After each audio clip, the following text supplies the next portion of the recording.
Welcome to Season 2 of the Pivot Point podcast. This season, we are featuring candid conversations. We're interviewing industry experts and leaders about candid conversations they've had that involve gender in some way. They're going to fill us in on what happened, what prevented them from addressing it, the risks they took in that conversation, why they chose to say something and how they handled it, and what happened next. Stay tuned for Pivotal Stories, a Positive Change.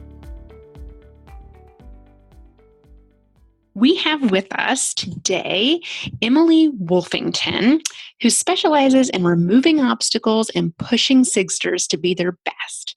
She's an experienced human resources director with a demonstrated history of working in the software industry, strong human resources professional skilled in operations management, coaching, sales, retail, and customer relationship management. She's best known for her positivity and drive.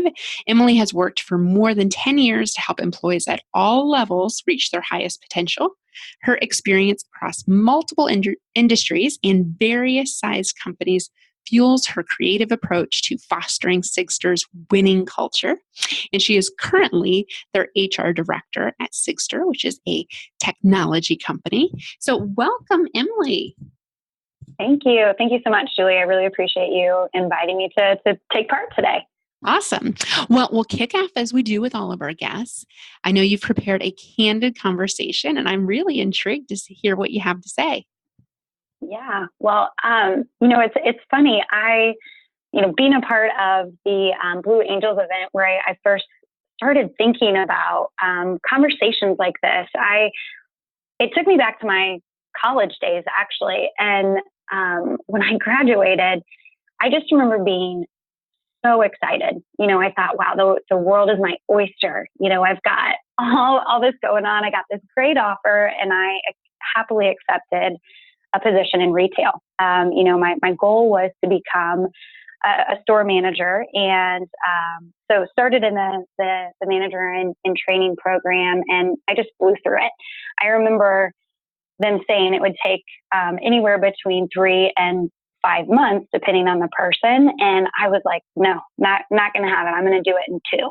And I did. And I remember working my butt off and really spending almost every single waking hour that I had at the store. And I earned and worked really hard to earn that reputation of being an upcoming star. So was just so excited and, just anxious and just ready to really make something of my career. And a few months in, we were informed that our regional manager was going to be making his rounds to visiting our location. I was prepping, pulling reports, pushing everyone to really go above and beyond their normal responsibilities to make sure our store was perfect. And my whole goal was to wow him and make a really solid first impression and start thinking about that next step for me within the organization. So I actually ended up reaching out to another store that had to best prepare for his visit, and talking to a friend that I'd done some training under, and I remember her laughing. And she was like, oh, saying something along the lines of like, oh, that's really cute. I think it's awesome that you're wanting to work so hard and try to impress him, but he's not going to give you a second thought, and he won't get any credit. Don't expect a thank you. Like, that's how he is. So, and then another piece of it was, and then the real test is if he asks any of the guy management team if they want to go grab a beer and discuss how the day went.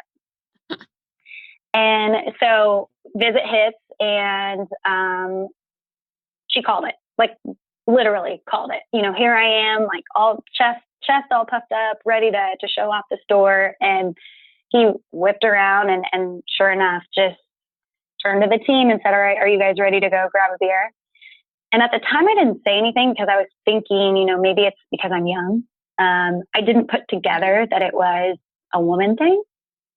You know what I mean? Yeah. So that had to hurt. I worked so hard. I know it was. It did hurt, but I just I'm a big believer in seeing the good in people. So I was like, maybe he just had an off day. So I remember working so hard every time he came back into the store. And 2 or 3 went by before I finally I was mad. And I remember looking at my store manager after he left, and I didn't say anything in front of him, and I should have then. But I did talk to my direct manager and was like, I'm amazed that you haven't said something for me. And because I had a great rapport with my direct manager, and he respected me and really was awesome. But I think in that moment, he finally realized what was happening. So I don't know what ended up being said to the regional manager. But the very next visit, I did get FaceTime with the regional manager. Yeah. So, but I remember being like, after it was over, not being that impressed and being like, dang it.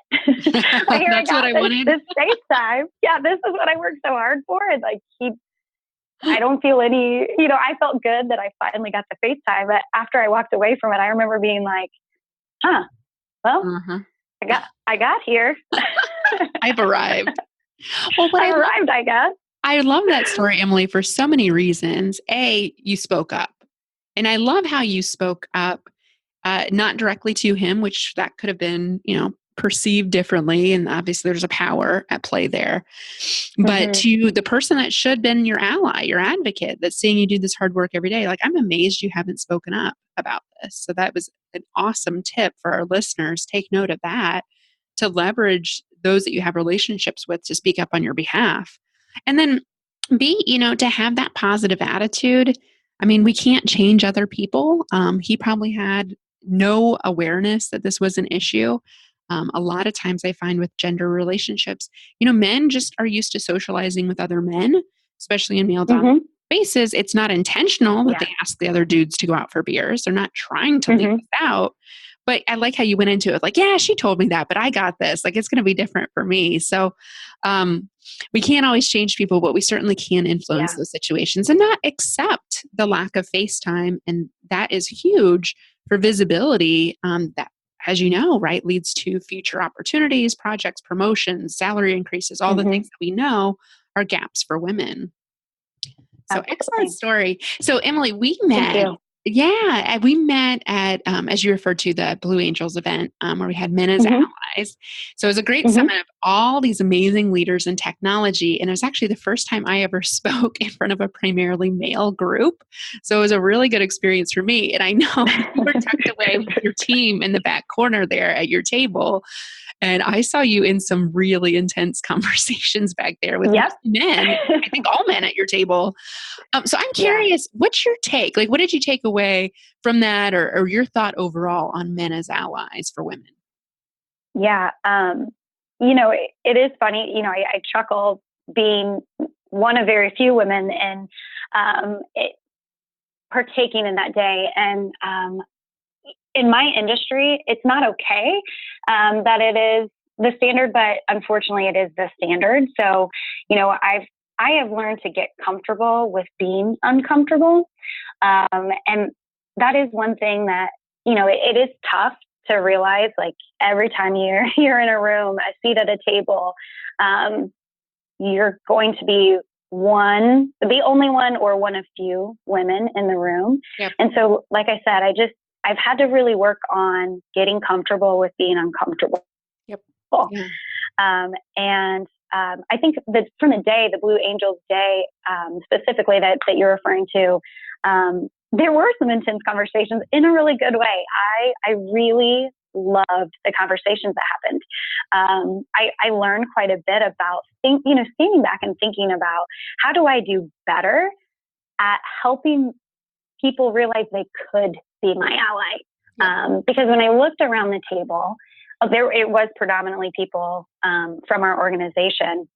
But I remember looking around the table and thinking to myself, like, I encourage them to give other women a spot at the table, but how am I encouraging them to give me an opportunity? So I don't know, it was a very good exercise to hear different challenges that other companies are seeing for those that weren't from SIGS or sitting there, to realize, we're not alone. But I think too, it really allowed me like I said, that opportunity to identify how can I help people realize how they can become an ally. Because again, sometimes they just don't know, or, they really want to, but how do you even start that conversation? So again, because I'm used to being in uncomfortable situations, just saying, turning to John, for example, and saying, John, can you help me with this? I'm trying to get X. Can you help me with how to do this? And then giving them a specific example as to how they can help me do that. Make your ask specific. Yeah, because allies would help. They just don't know how, to your point. Right. And I think as women too, we struggle with self-advocacy.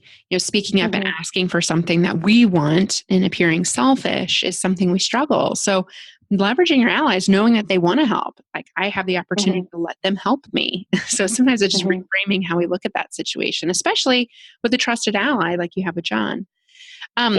So, it's interesting, tech, right? The tech community, we know all over the country. When I'm traveling, I hear, oh, this is a tech problem, this gender problem, which I have a totally different take on. I think it's every industry is fairly male dominated, especially if you look up at the top. But especially tech, the numbers, actually, they used to be much higher for women in tech in the 80s, which I've recently read about. And the book Brotopia is so fascinating. And now, we're still, despite the focus on STEM with girls, we're still, not quite building that pipeline. What's your take on the barriers facing women in tech? Yeah.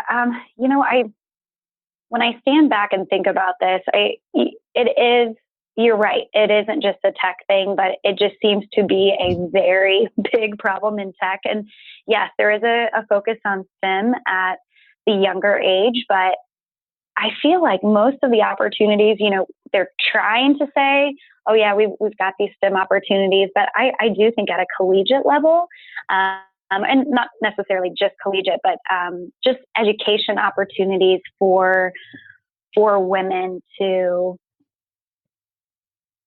I guess, insert themselves in the classroom that is 90% to 95% men.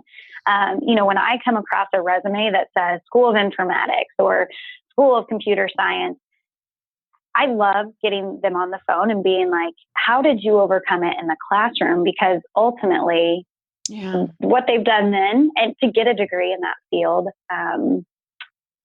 is a lot. So anyway, I think that we need to give more opportunities at that point in their lives. Like, what am I going to do for the rest? What am I going to pursue my degree in? And so I think there are some programs out there that are really trying to help, but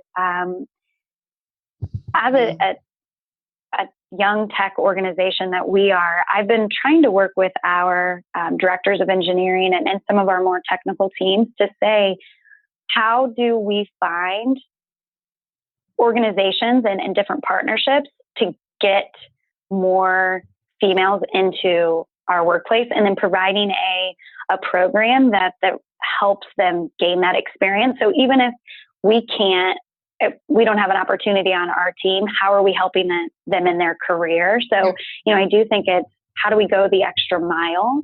And how do we use the resources that we have to help set someone up? So again, can you imagine, like, if Julie, you or I were in that position, right? You want to get into tech, you can't find a spot, and then a place like Sigster says, hey, I'm going to give you a shot. I want to help you. And we may not have a position for you, but we want to help you succeed. Like, I just think about what we've done for that person, right? They're going to remember Sigster the rest of their lives. Whatever company they go to, they're probably going to champion Sigster.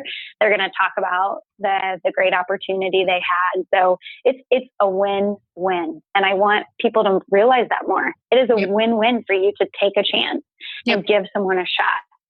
So that's my 2 cents on the matter. Well, I like what you said about asking about the classroom, because you're right. When you walk in and feel like the only one, right, or one of the very few ones, it's harder to speak up. It's harder for your voice to be heard. And I think that's the advice that we give young women is like, just speak up, just go in. Yeah.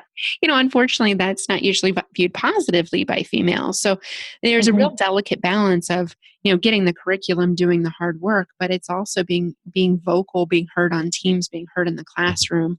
I think you're really pinpointing a behavior that's important for them to be successful in the workplace. So, and you mentioned at the, as we were preparing for this, that Sigster's doing some unique things to bring in female talent. And, one of the things I think is interesting about your role working at, still kind of a small but fastly growing company, you're in a unique role of people development, all hats, human resources, right? People development, hiring, performance management, all that stuff. And you still need to wear that diversity hat too, because you don't have the luxury of having a diversity and inclusion officer yet. Just, sheer size, that would not make sense. So how do you balance all of those things and focus on diversity? Yeah, well, I think that one thing that I really appreciate about Sigster and being able to come into this role is even in the interview process, setting the expectation that it isn't just my job. Yes, I can be the champion for a lot of things. I can help orchestrate a lot of things, but really how to get things done is that I can't be the single point of failure. And you hear that in tech companies all the time, right? The danger of a single point of failure with your technology. The same rule applies to any initiative or thing that I'm trying to roll out. So whether it's a diversity and inclusion program, whether it's a referral program or cultivating our culture, I realize I can't do it by myself as much as I want to. I wish I could, but if I tried to do it all myself, I wouldn't do a good job. So involving other people and really helping what I feel like my role is getting people to understand the why and the value, and then allowing them to take it and run with it, and be supportive of it and get behind it. So, if I am able to do something successfully or get an initiative going, it's because I have rallied people around why it's important. And that's what helps move the ball forward. The why is so important for positive change. And you're right, it absolutely can't just be you. It has to be the team. So putting them in a position to be able to take initiative and do things without you is a mark of a great leader. And by the way, the data shows that women tend to do that a little bit better than men. This is general information, but we tend to be more inclusive, get buy-in from people before moving forward, and position people to be empowered to own things. So that's a great testament to women in leadership. Emily, as we wrap up, curious, how can our listeners stay in touch with you? Yeah, absolutely. Well, finding me on LinkedIn, emailing me, totally fine. I do believe in helping others, and whether that's in a mentorship capacity, connecting someone to my network, whatever the case may be. So following me on LinkedIn, or even connecting me via email, Emily@Sigster.com. Happy to help others and figure out how I can be other people's ally. So thank you for asking. Yeah, well, thank you for being an ally. And just for the record, it's Sigster, Sigstr, correct? Yeah, you got it. Yeah, thank you. Email signature company. Pretty cool stuff that they do there. So Emily, awesome. You've been a fantastic guest. Thanks for your story. Thanks for having the candid conversation today. In the studio, we have Jason Barnaby with us today, and he is an ally of mine that I can't wait for our listeners to get to know. So he is the chief fire starter at Firestarters Inc., whose purpose is to challenge, inspire, connect, and grow. And he helps in his work to help those that are stuck or maybe lost their fire, or maybe can't even remember the last time they were inspired at work, at home, or at all in life. So whether it's a keynote, a company culture workshop, or our 30 Days to Blaze program for individuals. He specializes in solutions for you to find your fire, fan your flame, and tend your tribe and ignite and inspire intentional living. So, Jason, welcome. So excited to have you today. So excited to be here. Thanks for having me. Well, so Jason and I have spoken on stage about allies and what it means to be an ally. I have continued to pepper him with male ally in training communications. I have a folder in my email box for male ally training. It's just kind of a fun thing because we're all in training. I'm in training as an ally. I'm in training as somebody that supports women's leadership. It's always evolving and changing. I want to be on the forefront of things, but I'm not always. And so I can learn from those in my tribe like you. I'm proud to call an ally. So Jason, as we do with all of our guests this season, and I understand you have a candid conversation you'd like to share with our listeners. Yeah. So first of all, yes, we've spoken on stage together, which was amazing. And, as somebody who is a self-proclaimed ally and also one who others have called an ally on several occasions, I think you kind of get to a level of comfort where you're like, I'm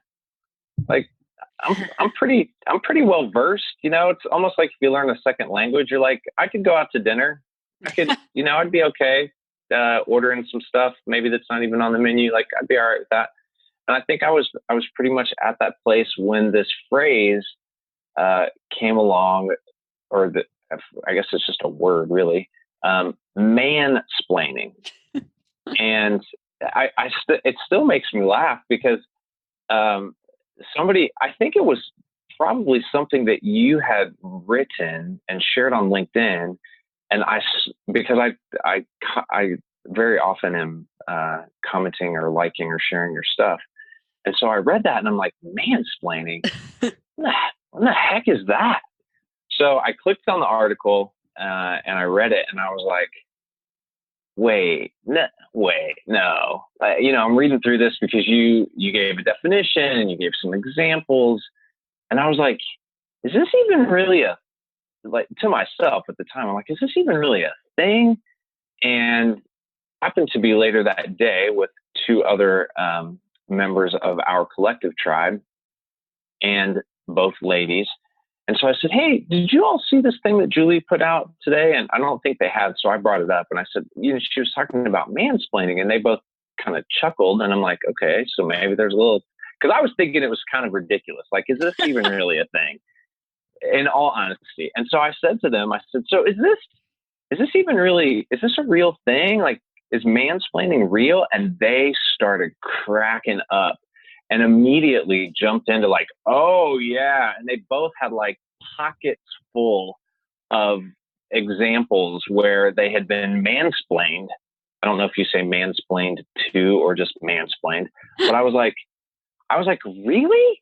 And they're like, oh yeah. And I mean, this went on for like 15 minutes. And for me at the end, the epiphany for me was like, like that's really a thing.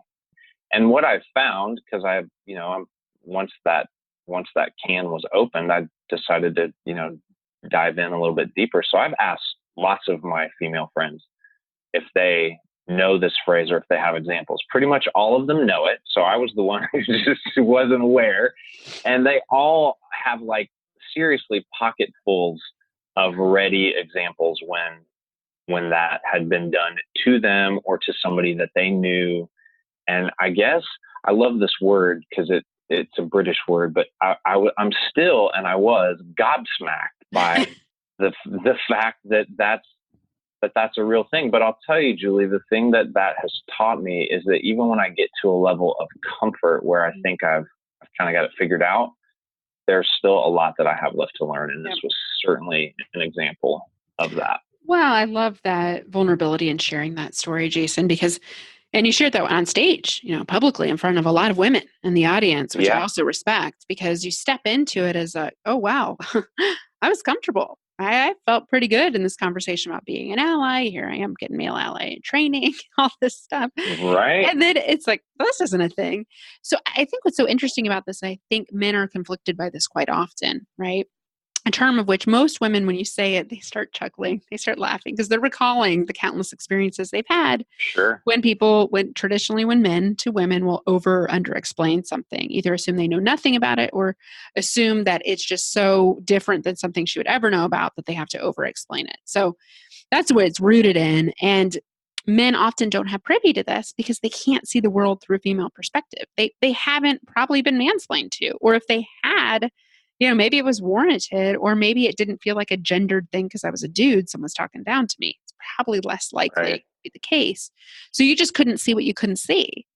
And a Right. lot of times our allies, that's the case. And even our non-allies, they're like, this mansplaining thing, that's never happened to me. So bah humbug. That's not a thing. Right. And that wasn't your Right. reaction. Your reaction, you chose to be curious and ask, hey, I haven't seen this before. I'm uneducated about this. What does this look like? Right. And engage in that 15-minute dialogue to learn more. And it's Right. at that point of comfort that we sometimes blanket ourselves and think, I've got this. I don't need any more. I'm good there. But we can always evolve. And I call it the male ally journey. We're always evolving. We're never arriving as the perfect ally. We're always kind of sharpening and honing those skills. And it's through discomfort, and it's through things like curiosity and asking questions that we can, and listening, which you demonstrated there and live in our audience that day, that really is what propels you as an ally. So Jason, that leads me to our next question. Somebody that's passionate about allies and really believing this is what's really going to help take women to the next level. And you being a, fire starter, tribe leader, wanting to help people find their way to their tribe and their group of collective allies, what would you offer to our listeners out there that maybe when they look on their tribe, they look and think a lot like them? What would you offer to Yeah. help them diversify their tribe? So that's a powerful question because, and that whole idea of tribe and what I do with Firestarters Inc., it comes from this quote by Jim Rohn that says, we are the average of the 5 people we spend the most time with. And my question to folks always is, if that's true, first of all, if that's true, shouldn't we be intentional about those people that we spend time with? And secondly, when is the last time that you were intentional? And what I've learned in having many conversations with folks on that topic is that people typically aren't very intentional. And I think sometimes, probably oftentimes, when we do get intentional, we look around and we go, oh, wow, everybody's voice is very similar to mine. And I actually had a conversation not too long ago with Amy, and I believe she pronounced her last name Waninger. Mm-hmm. She wrote the book Networking Beyond Bias, and she went through an activity with me where she was asking me about my tribe. And what I realized, and she goes through, gender and age and sexual orientation and ethnicity and all those things. And what I realized was that I have some diversity, but I need more. And here's the thing. If you're constantly surrounded by people who act and think and talk like you're like, if that was my situation, I never would have understood what mansplaining was. Right. I need to be around people who do things differently than I do. And that doesn't necessarily mean that that we have to lock arms and be in total agreement. I would actually argue that you need to seek some people out to be in your tribe who are going to disagree with you. Yep. Who are going to challenge what it is that you think or what it is that you believe in a positive and constructive way, not a combative way. Mm-hmm. But to figure that out, because that makes you a more educated person. And I've read recently that one of the traits of leaders are people that are constantly curious and never stop learning. And I think that that's something that we need to challenge ourselves to do. And one of the best ways to do that is to have other voices in your tribe from different cultures, from different ethnicities, from different backgrounds. My wife is originally from Poland. We lived in Poland together for several years, and I met people from all over the world. And I think I'm a better person because of that, because I have a better understanding of where people come from. And so, it was a wake-up call for me with Amy's, when Amy did that exercise with me. But I think it's something that we can all benefit from when we look at our tribe and do this exercise. what ethnicity are they from? What age group are they in? Are they male or female? Just that alone right there can make you go, ooh, I need some different voices in my tribe. Yeah. Yeah. We'll have Amy on the podcast this season as well. And yeah, and being intentional with your tribe is something I know you speak to. And so even, thinking about this is the world I live in, I know the power of diversity. We can find ourselves surrounding ourselves with people that are like-minded and look and think like us. It's just kind of a natural human wiring that we're fighting. In the primitive days, that was great for trust building and low energy activities mentally. Sure. Today, we're using our brains a lot more than our legs. And so it's not always the most helpful to have that frame of reference. And you're right. I mean, we're the power of the 5 people we surround ourselves with. And, me myself reflecting on this, I consciously spend a lot of time with women doing the work that I do. And I would venture to say most of the people I spend time with are mid-career white women. And that's a moment of awareness for me. And now that I'm aware of that, how do I intentionally build my tribe beyond just race and ethnicities, or a couple factors are very easy to see, but Right. different experience levels, different geography, Absolutely. just different thinking. I love it when people disagree with me. It feels uncomfortable. It never is going to feel like super comfortable. Sure. But wow, on the other side of that, I become better. And I love what you shared about being curious, and that continual learning journey as a leader is a huge differentiator, and one that's fearful. I mean, there's some fear behind that of not knowing the answers, but stepping into that discomfort and being willing to learn from others around you. Jason, one more question for you that we have. Sure. We mentioned we were on stage together talking about what it means to be an ally and how to engage allies as women. I hear this a lot from men, that when they're at a quote unquote diversity event, being a white man can feel a little uncomfortable, right? Which I know you're the master of being comfortable, being uncomfortable. Comfortable, yeah. You have a t-shirt, talk about That's right. Live in that. What did it feel like to be on stage talking about this? And what would you offer to men, primarily our white male listeners that might be listening thinking like, I can't talk about this stuff. Like, what do I have to offer? Like, that would be so scary, to be in that situation. What did you learn from that experience? What would you offer to our listeners?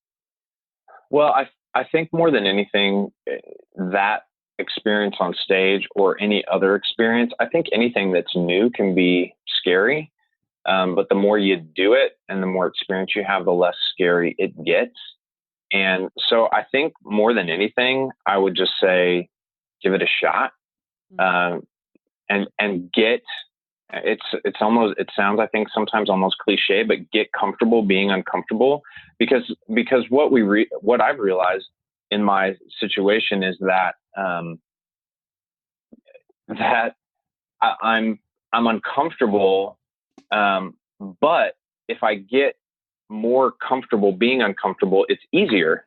But if I just if I'm never willing to do it, the head trash that's around and all the stuff in my head that's going to keep me from doing it, I'm never gonna.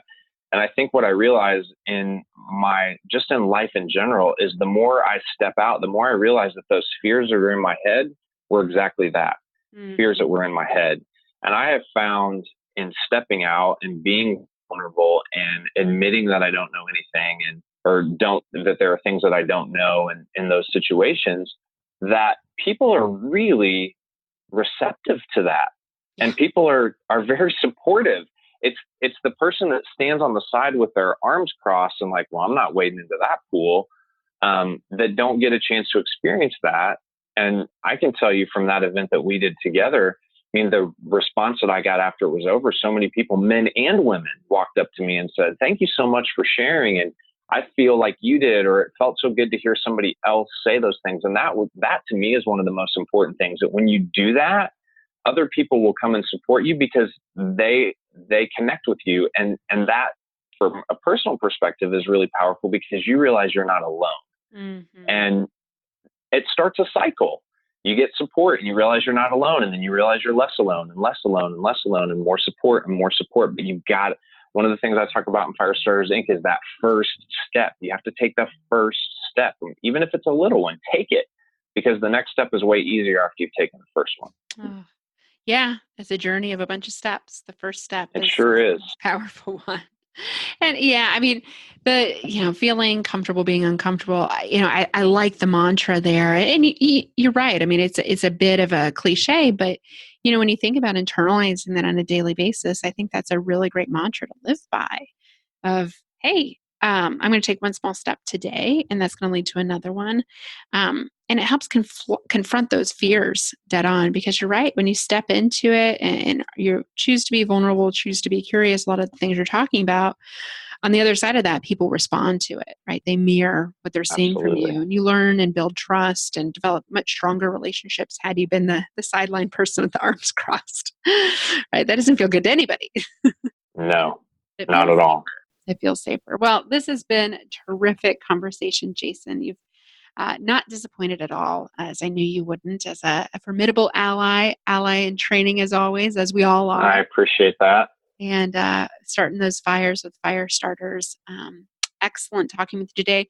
Let our listeners know, how can they follow you, connect with you?